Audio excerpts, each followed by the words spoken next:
Bene, si è parlato, accennato di mia madre e io dedico naturalmente questo mio intervento. Io non sono un musicologo, sono un compositore e direttore, come scrivo quindi sono anche emozionato nel raccontare gli eventi che sono successi a mia madre in questo consesso.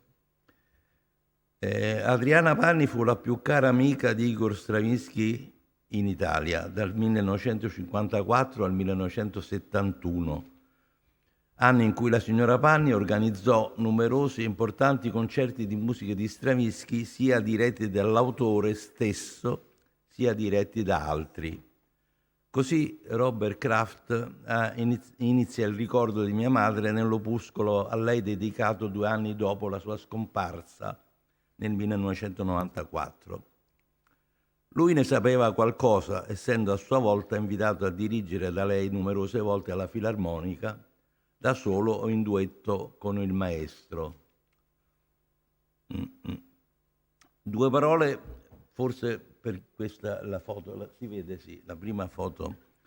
2 parole su mia madre, perché parliamo anche a persone, voi tutti forse ne avete saputo, ma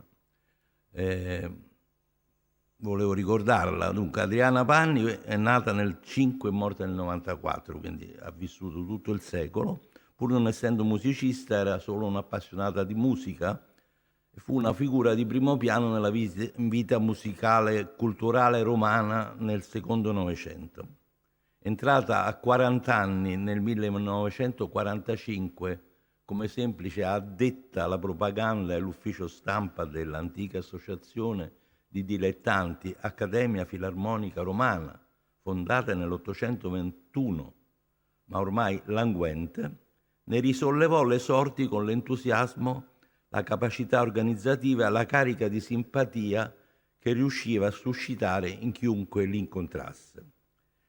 Divenuta l'anima propulsiva della Filarmonica, prima vicepresidente, poi presidente per gli ultimi 20 anni della sua vita, tra i suoi maggiori successi fu quello di aver intrecciato una speciale amicizia con il clan Stravinsky, gli Stravinskys, come dicevi tu, la moglie Vera, il figlio Theodore, Robert Kraft. In un primo episodio leggendario, raccontato da Bruno Cagli, ma forse un po' romanzato, Adriana Panni avrebbe portato un mazzo di rose in camera a Stravinsky al Bauer Grünwald la mattina dopo la prima dell'Electroges a cui aveva assistito, invitandola a venire a dirigere alla Filarmonica. Non so come sia rimasto Stravinsky di fronte a questa ignota signora con un mazzo di rose in mano, ma la loro vera amicizia iniziò nel 1954, tra un concerto e l'altro, una cena e l'altra, un incontro, al Festival internazionale La musica del XX secolo, organizzato dal Congress for Cultural Freedom, ricca e potente associazione che si disse finanziata dalla CIA per contrastare la diffusione dell'ideologia sovietica in Europa. Quel convegno a Roma, che si chiama appunto La musica del XX secolo, intervenne Copland, Hindemith, Milhaud, vennero a Roma Nono, Pizzetti, Henze, Tosatti, Dalla Piccola, tutti eseguiti naturalmente. Di Henze si fece Boulevard Solitude e Tosatti insieme a Henze fece la partita a pugni all'Opera. Di questo congresso era il capo il compositore russo-americano Nikolai Nabokov, di cui si è parlato prima, primo cugino dello scrittore e amico storico del suo grande compatriota russo. Di lui diceva Stravinsky il generalissimo della cultura occidentale, evidentemente perché anche lo sovvenzionava. Infatti al centro del festival c'erano 2 grandi concerti sinfonici diretti dall'autore all'Auditorium della RAI di Roma.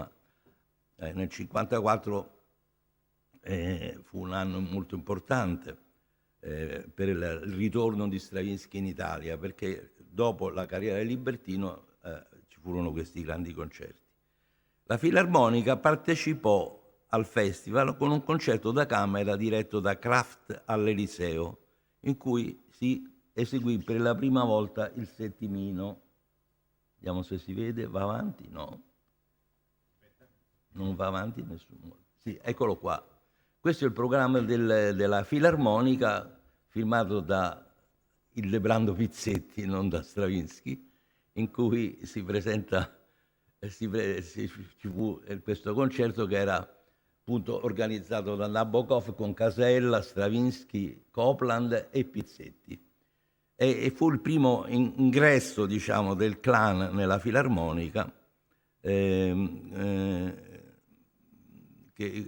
con la presentazione del settimino, che era anche un'opera piuttosto male accolta dalla critica e dal pubblico, perché era un'opera ostile. Stravinsky era in sala con Roman Vlad, che era appena stato eletto direttore artistico della Filarmonica.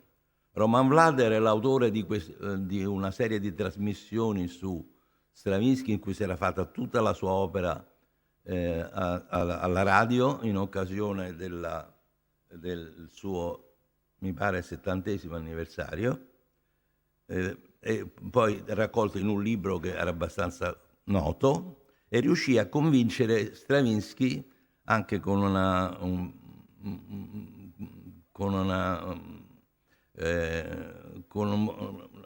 prosopopea che aveva un po' Vlad, di parlare in russo con lui, era molto legato, così, abbastanza bravo, era convincere a dirigere il concerto di inaugurazione nell'autunno del 56, cioè quasi 2 anni dopo.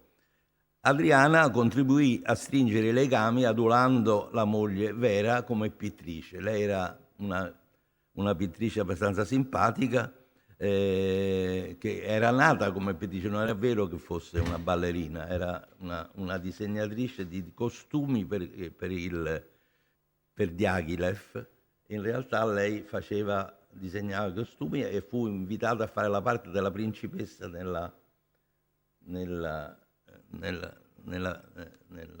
Bella Addormentata, ma la principessa non fa niente, sta in scena. Comunque,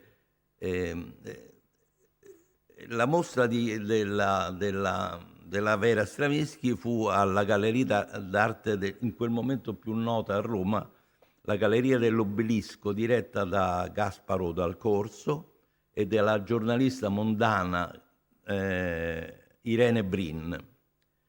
E questo avvenne nell'aprile del 55, cioè l'anno dopo la conoscenza a Roma, in occasione di un secondo concerto diretto da Kraft, che ebbe la prima europea di In Memoriam Dylan Thomas. E anche per inciso, questo è l'altro concerto, era in collaborazione con la Simc e fu eseguita la prima volta da Kraft in Italia i 5 pezzi opera 10 di Webern, che era poi fra l'altro in prima italiana 10 anni dopo la morte di Webern, quindi era un concerto anche. E il famoso In Memoriam di Dylan Thomas, questo poeta con cui Stravinsky aveva programmato di eseguire, scrivere un'opera, che morì praticamente al primo incontro che dovevano fare per scrivere questa opera a Los Angeles. Lui rimase molto colpito e questo pezzo di Dylan Thomas, me lo ricordo ancora, fece molta impressione, perché anche quello era uno dei primi pezzi seriali, diciamo, c'era l'apparizione della serie In Memoriam di Dylan Thomas. E questo, subito dopo il concerto ci fu una cena, ecco, da mia madre, e questo è il primo autografo che abbiamo sul libro dei concerti, dove, se vedete sopra, c'è la citazione di Petrushka, che aveva appena diretto alla RAI.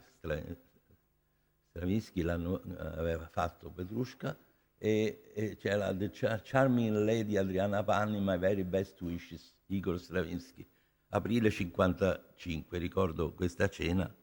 E poi questo sotto c'è With Love Vera, che si distingue come compitrice. Questo era il programma di Stravinsky del concerto, e segue poi,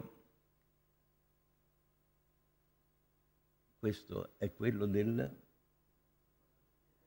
sto tornando indietro, già ho sbagliato, scusate, questo è l'autografo invece sullo stesso libro di Kraft, molto più secco, con un geroglifico sotto che non riesco a capire cosa voglia dire, ma insomma curioso, esoterico.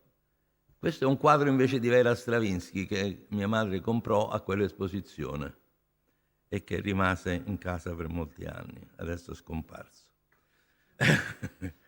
Ben presto ben voluta da questa coppia, Stravinsky e da Kraft, per la sua genuina ammirazione per il maestro, perché era veramente molto, molto devota, divenne consuetudine un appuntamento fisso a Venezia, dove Stravinsky aveva l'abitudine di passare qualche settimana ogni anno a settembre all'Hotel Bauer, fino al 1963. Tutti sanno, componendo nel night dell'albergo, che di giorno diveniva il suo studio.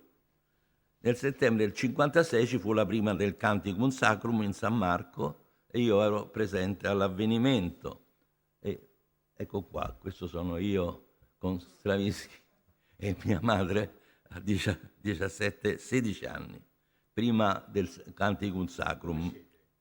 Noi siamo siamo fuori del Bauer per fare colazione a Calle Larga 22 marzo, a un caffè che adesso non esiste più naturalmente, perché sono scomparsi tutti.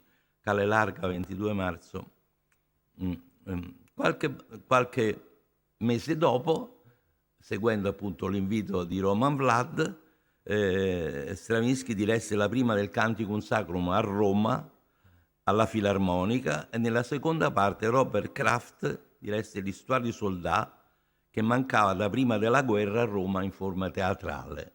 Questo è il primo programma in cui Stravinsky veramente venne a dirigere a Roma l'orchestra, sempre l'orchestra o membri dell'orchestra della RAI.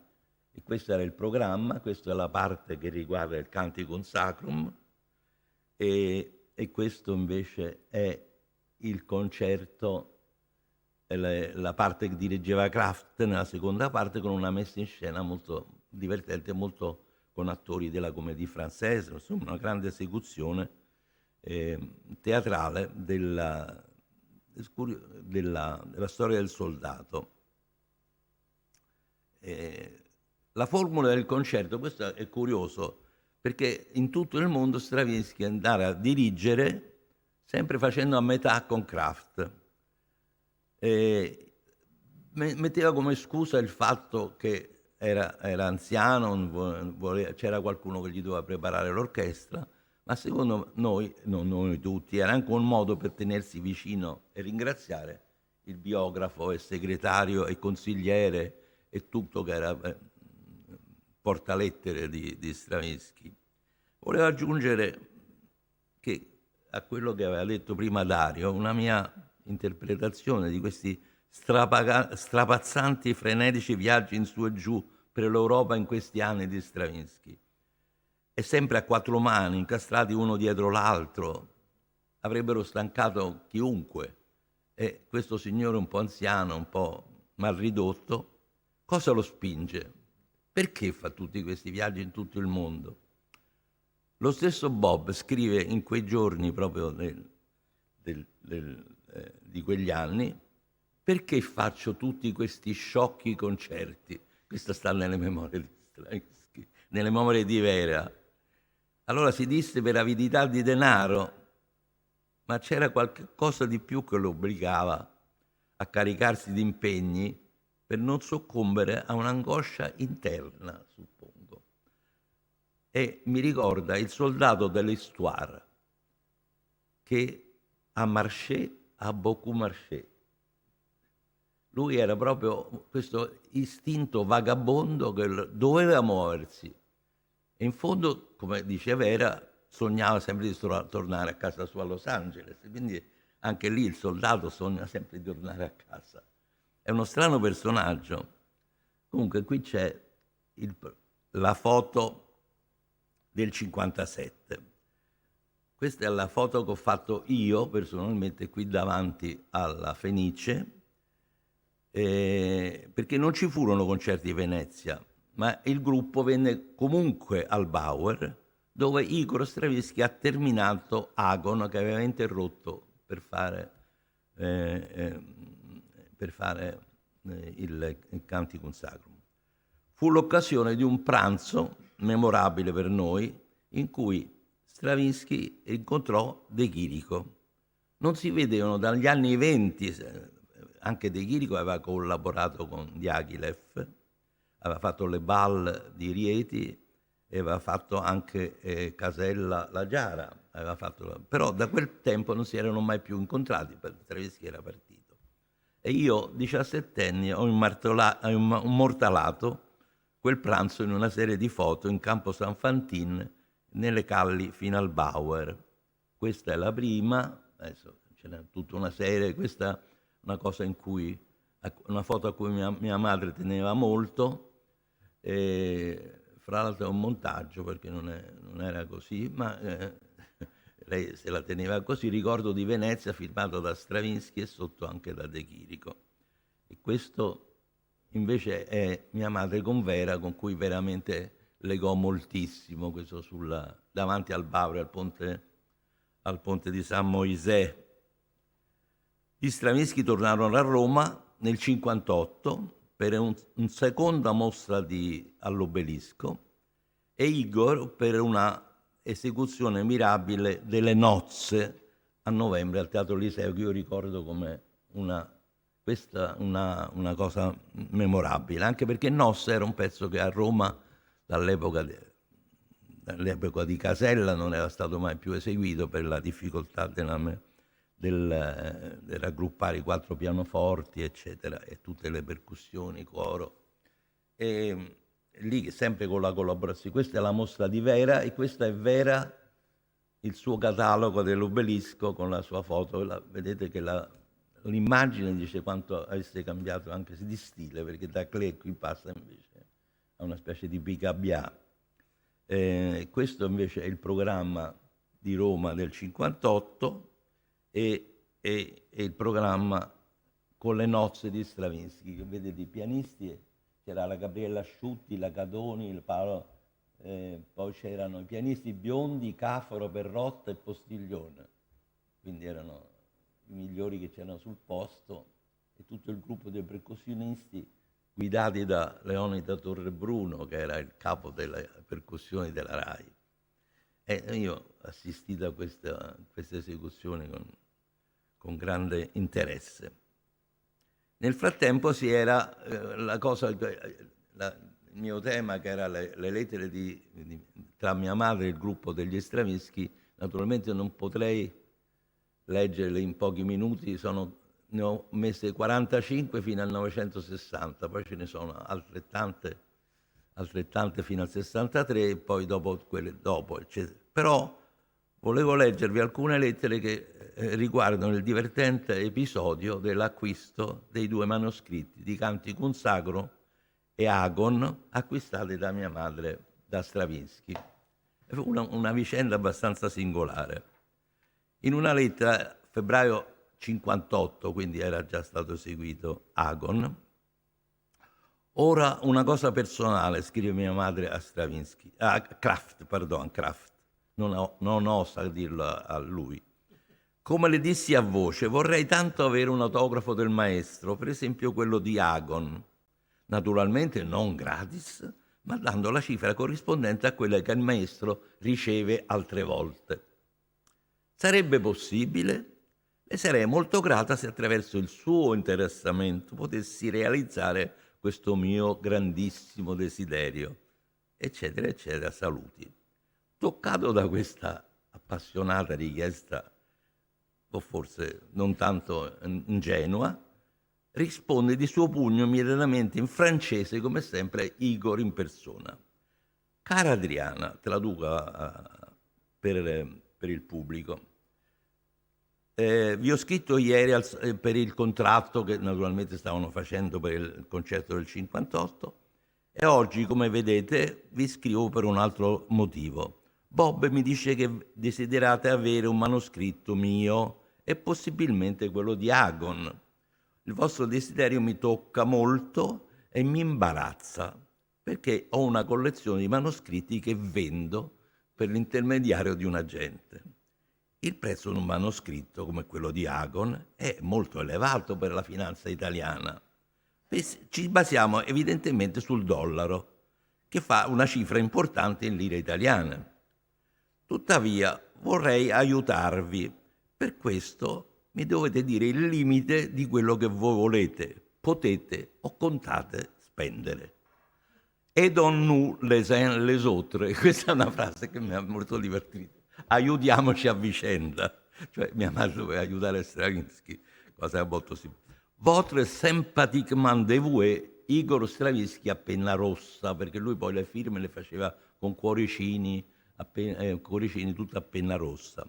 E poi ancora insiste in un'altra lettera, l'adresse de mon agent pour le manuscrit è Erwin Rosenthal a Berkeley, California, USA.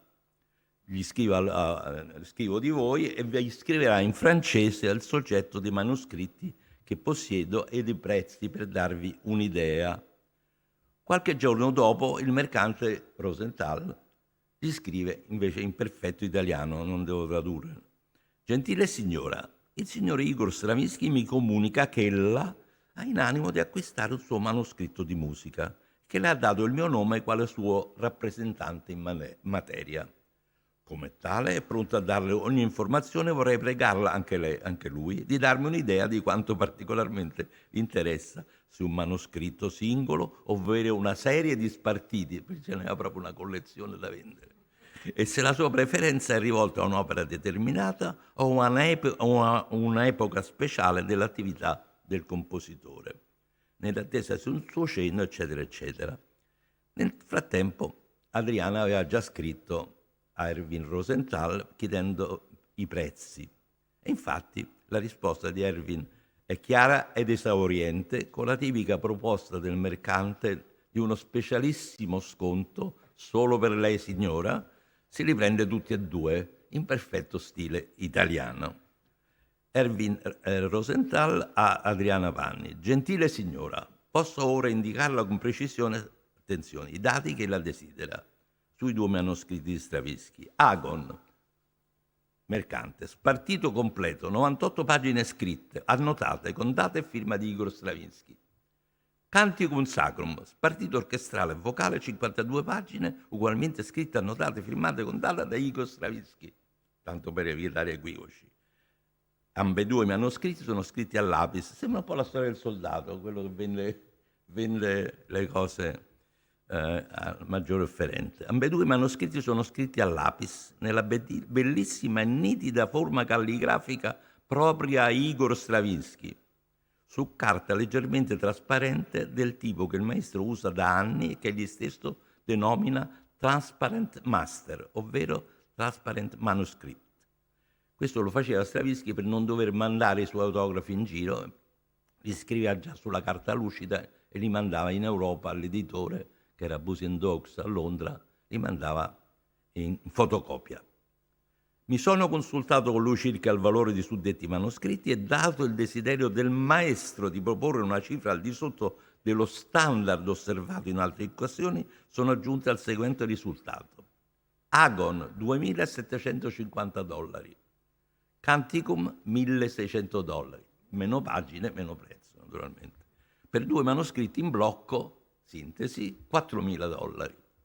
In attesa di una sua risposta, eccetera, eccetera. Li posso spedire, signor Stravinsky mi ha parlato di lei, eccetera, eccetera. E la somma richiesta era una bella cifra. Il dollaro era a 2.000 lire per $1, quindi 8 milioni di lire italiane di allora, con cui si comprava un appartamento in quell'epoca. Adriana Vanni a Erwin Rosenthal, 19 maggio 58. Egregio signor Rosenthal, ho ricevuto la sua lettera e sono molto dolente di doverle comunicare che mi trovo nell'impossibilità di acquistare l'autografo che desideravo dal maestro Stravinsky. Le somme richieste sono troppo forti per me e non ho la disponibilità di tali cifre. La ringrazio molto dell'interessamento e voglio scusarmi per il disturbo che le ho recato. Gradisca i miei migliori saluti. Ma i mercanti però continuano. Gentile signora, le ringrazio per le sue cortesi righe del 19. Mi duole assai che i prezzi per i manoscritti in questione risultano troppo alti. Non so di quanto eccedano ciò che ella sarebbe disposta a spendere, ma se la differenza non fosse eccessiva, potrei presentare una sua proposta al maestro Stravinsky. Se invece delle opere Agon e Carmen Sacrum, dice lui, sono specialmente preziose per la loro rispettiva attuale importanza, ella considerasse di vedere Stravinsky rappresentato nella sua collezione con qualche esempio meno dispendioso, ma pur pregevole. Le proporrei, per esempio, una parte dell'Histoire dei soldats, come le tre danze. Piccolo, insomma. Sempre a sua disposizione, mi creda, gentile signore, eccetera, eccetera. La risposta è una provocazione di mia madre, una prova di forza come è abituata quando richiedeva maxi sconti ai suoi artisti che venivano alla Filarmonica. Gentilissimo dottore, Adriana Pani a Erwin Rosenthal. Gentilissimo dottore, ho ricevuto la sua lettera il 27 maggio e le sono grata di riaprire le trattative. Il Canticum Sacrum sarebbe l'autografo che desidererei maggiormente, ma non ho osato offrire la somma che potrei corrisponderle perché è irrisoria di fronte alla richiesta. Infatti non avrei disponibili che 200.000 lire. In questo momento gli affari vanno a rilento e non posso chiedere aiuto a mio marito, che era sempre l'ultimo. Il maestro Stravinsky mi aveva promesso un trattamento speciale, ma crede che possa arrivare a una riduzione così forte?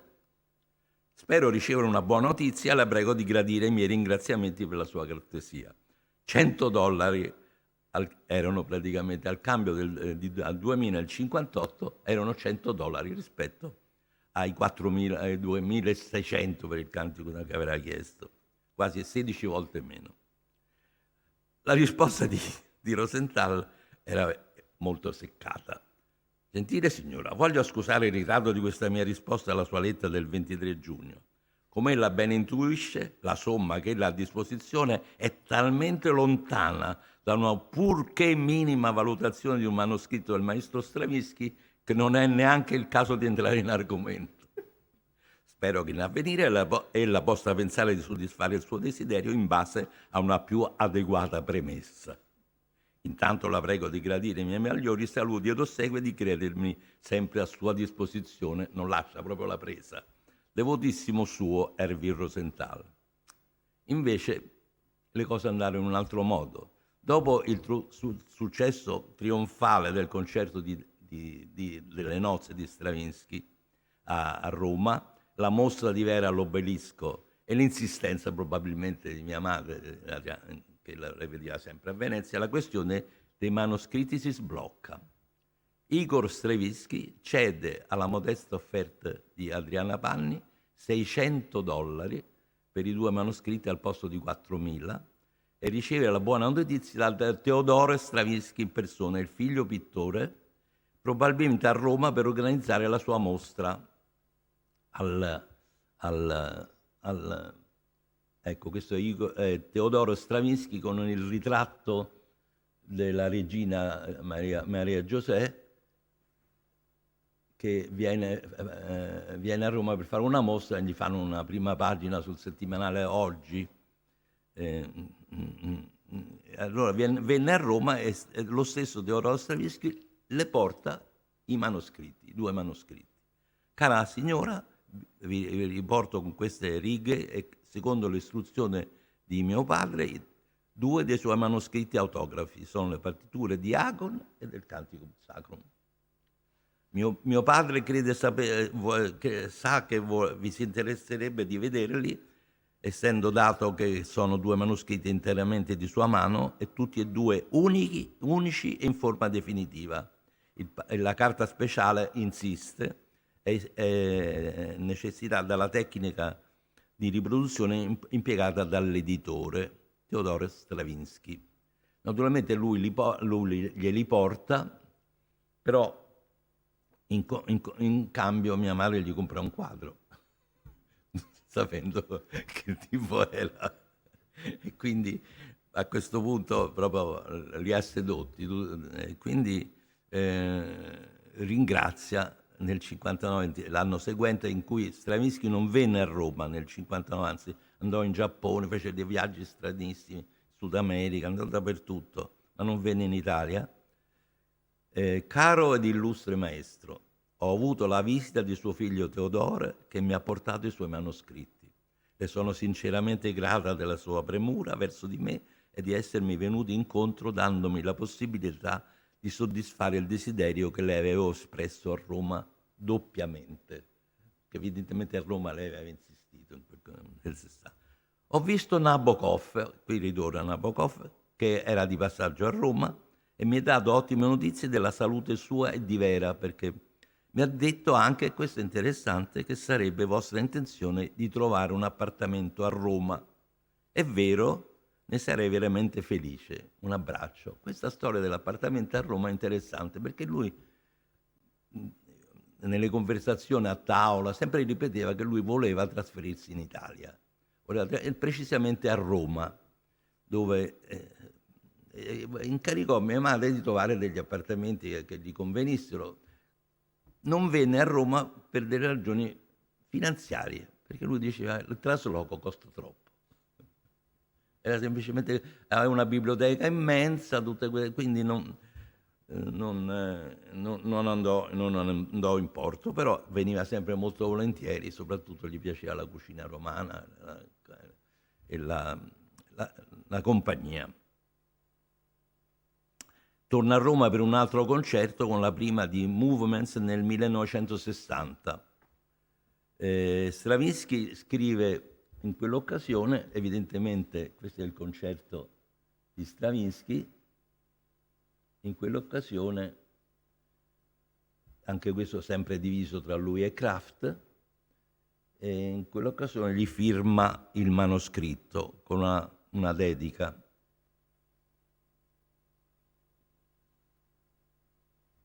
Tu Adriana Panni with love, Igor Stravinsky. Questa è l'unica cosa che mi è rimasto, perché l'ho spartito, poi la partitura è stata venduta purtroppo, è andata, però sta in buone mani alla Sacher, mentre invece il Canticum Sacrum sta alla Juilliard School, nella biblioteca della scuola, l'originale.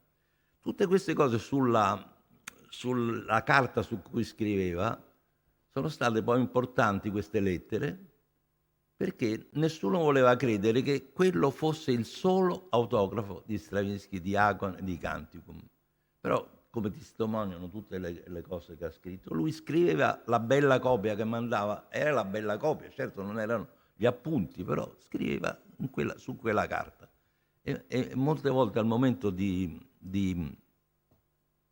venderli è stato un problema, perché dicevano non erano veri autografi. E questo è il programma, questo è Agon, e questo è il concerto del 1960, in cui lui eseguì la cantata col coro femminile della Filarmonica. Era un coro di dilettanti. Pensate, un uomo come Stravinsky veniva, un grande maestro, a Roma a dirigere il coro di dilettanti della Filarmonica nella cantata su testi inglesi, che era appena di qualche anno prima. Voi vedete in questa foto, vedete per esempio il maestro Colacicchi, che era il direttore, subito alla sua sinistra c'è Picci Zino, che era la figlia di Zino, che cantava nel coro, e c'è mia madre, quella signora a destra, con la scollatura, e sotto Stravinsky ha scritto: foto numero 1, signora Adriana Panni, numero 2, signora Igor Stravinsky. Perché evidentemente riconosceva che era imbattibile in questa competizione, aveva vinto lei. Stravinsky tornò a Roma per 2 concerti nel 62 e nel 63, di cui anche nel 62 però prima aveva fatto un concerto con l'Orchestra Sinfonica Siciliana a Roma. e poi nel 63, quello che ha raccontato Dario. Dopo il 63 ci furono altri incontri sporadici con Stravinsky in Europa, a Milano e a Parigi, ma la sua salute malferma impedì il ritorno per dirigere una memorabile edizione dell'Histoire du Soldat con le scene di Manzù e la coreografia di Béjart, che ebbe una sola esecuzione a Roma, almeno con la coreografia di Béjart, perché non potette venire, ma rimase comunque molto in rapporti affettuosi anche dopo la morte con Vera, e io stesso di passaggio a New York ebbe la fortuna di essere suo ospite con Jeanne, con mia moglie, nella fastosa casa di New York sulla Fifth Avenue, dove Stravinsky abitò solo gli ultimi 7 giorni della sua vita. Pensare che questo trasloco enorme che lui voleva fare, riuscì finalmente a farlo gli ultimi 7 giorni della sua vita. Anche questo ricorda la storia del soldato. Non si possono, come dice la storia del soldato, una felicità, tutte le felicità, due come se non ci fosse né l'una né l'altra. Non riuscì a avere anche questo. All'amicizia di mia madre con Manzù si devono anche le tombe gemelle di San Michele, le 2 tombe in marmo bianco, concordate con Vera e Bob. Andammo insieme tutti familiari, Bob, andammo allo studio di Manzù a Ardea, che era 30 km da Roma. Io guidai la macchina e fu scelta la soluzione di quelle 2 semplicissime lastre di marmo bianco con i loro nomi in lettere latine, e il cimitero è ortodosso, però come non c'è nessun ricordo della Russia, del suo nome russo, e con una croce d'oro accanto a Sergei Diaghilev, lo sanno tutti, e finché visse Kraft veniva ogni anno a Venezia per sorvegliare la pulizia delle 2 lastre, che erano spesso vandalizzate e soprattutto rubavano la croce d'oro, e lui ogni volta la doveva rimettere. Poi dopo credo adesso sia in semidoro. No? Sì, ma sotto c'è una croce, sì, c'è una piccola croce, sì, l'abbiamo vista ieri, sì. No, c'è perché la portano via probabilmente. Bene, io credo di aver detto tutto. Grazie.